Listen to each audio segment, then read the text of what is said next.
Thank you very much, and thank you for returning to us, Minister. I think we've been talking about generations, and Minister, you mentioned future generations. It is in fact this generation, it is the children now who are already seeing the impacts of climate change, and indeed in many parts of the world seeing both their livelihoods and lives at risk and devastated by it.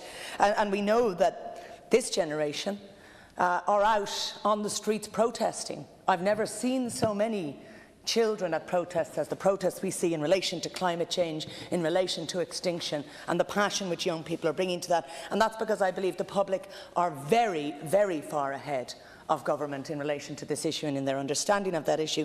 And we saw that in the Citizen Assembly. And I think it's very important to remember that the current Climate Committee, and I would of course support the idea of a permanent Climate Action Committee, but the current Climate Committee's mandate is the mandate given by the Citizens Assembly. And it was a mandate to ensure, and that role to look at how the state can make Ireland a leader in tackling climate change, as well as a number of key recommendations. We are currently very far from implementing those recommendations and very far away from a leadership role. 9 years ago, the target that Ireland was given was to, by 2020, reduce emissions of greenhouse gases by 20%. Ireland has consistently lagged behind in reaching those goals and is now on target to have reduced its emissions by just 1% come 2020. The fines we may face from Europe are estimated to be up to 600 million a year. But there is also a very, and I know the government have different views and there's been different opinions as to what those fines may be.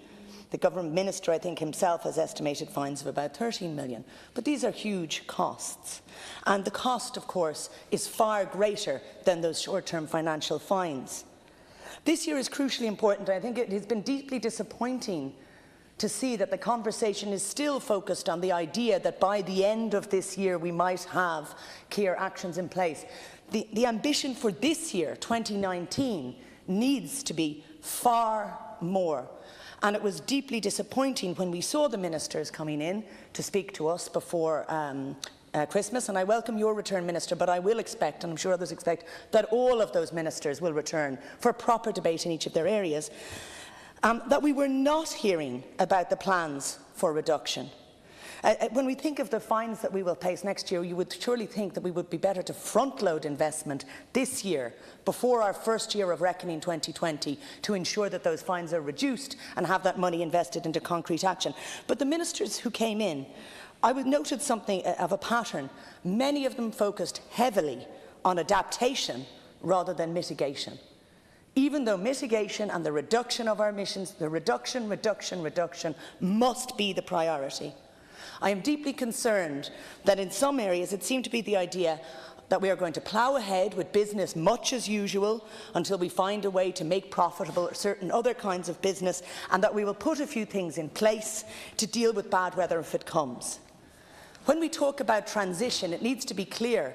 Are we going to talk about transition to protect Ireland in a devastated world, or are we talking about a radical transition in how our society and economy function?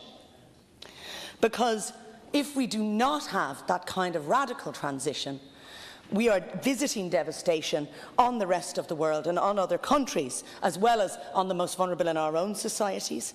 And that's why 1% by the end of 2019 is inadequate. And Minister, I would urge you to give us maybe here today an assurance that we will take radical front-loaded action on mitigation to reduce and to increase the emissions reduction by the end of this year.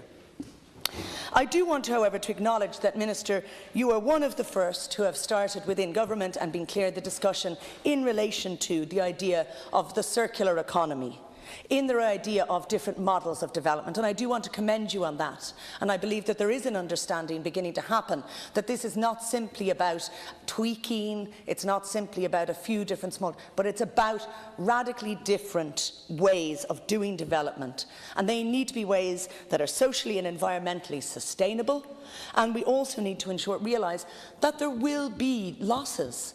There are, going to be businesses and industries which may not continue into the next era and which may need to change.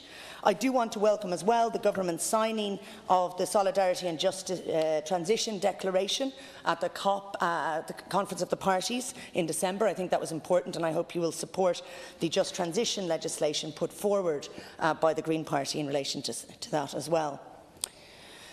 There have been other moments in positivity, and again, this is where I think we've seen a few glimmers of positivity, though I think they can be increased.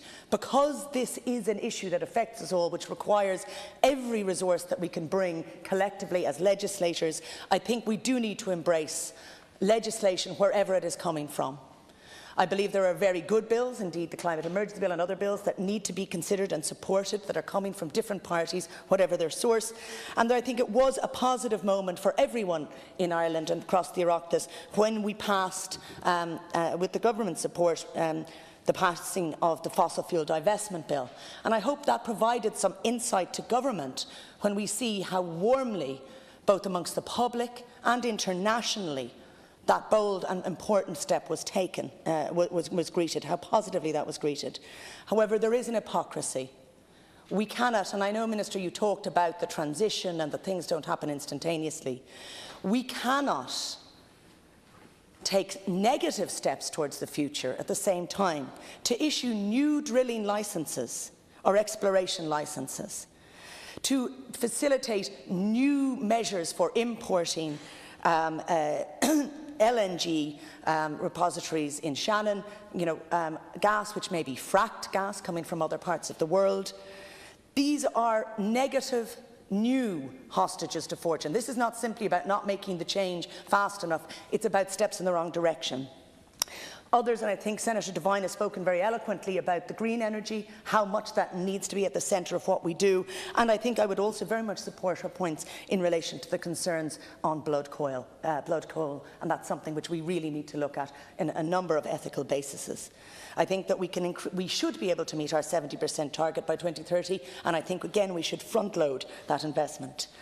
Globally, in terms of climate justice, it's important that in terms of both mitigation and adaptation, Minister, you might tell us how Ireland is supporting both adaptation and mitigation in the countries who are experiencing the worst effects despite having done the least to contribute, and what Ireland's position within the global negotiations is on proper support in that area.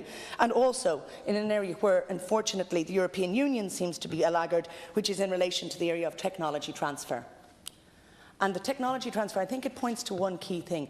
The solutions that we come up to this cannot all be located within the market, within the areas of intellectual property. They cannot be hamstrung by the sensibilities of shareholders and so forth. And that is a concern. And I want to come to my key issue here that I'd like you to address and discuss with this Minister, because you mentioned market failure. Market failure has many, many forms, and addressing climate change is primarily a political and social responsibility and must be accountable in that way.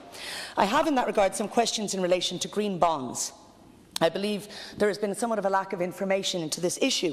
We know that Ireland has issued $3 billion in green bonds to investors from around the world in the last quarter of last year, and I feel it's something that needs discussion. As I understand it, a coupon of 1.35% is attached, which again, if I'm not mistaken, and the Minister may clarify, will make up to a 16% return for those investors over the next 12 years. I feel that we need a few key pieces of information in that.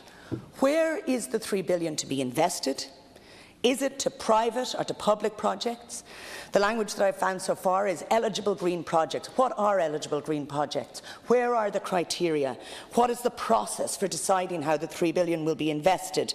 I know it maps onto the National Development Plan, but again, will the individual projects be required to be profitable, or will it be a matter that this gives us money to invest in things that are effective and that the money is returned from general state coffers?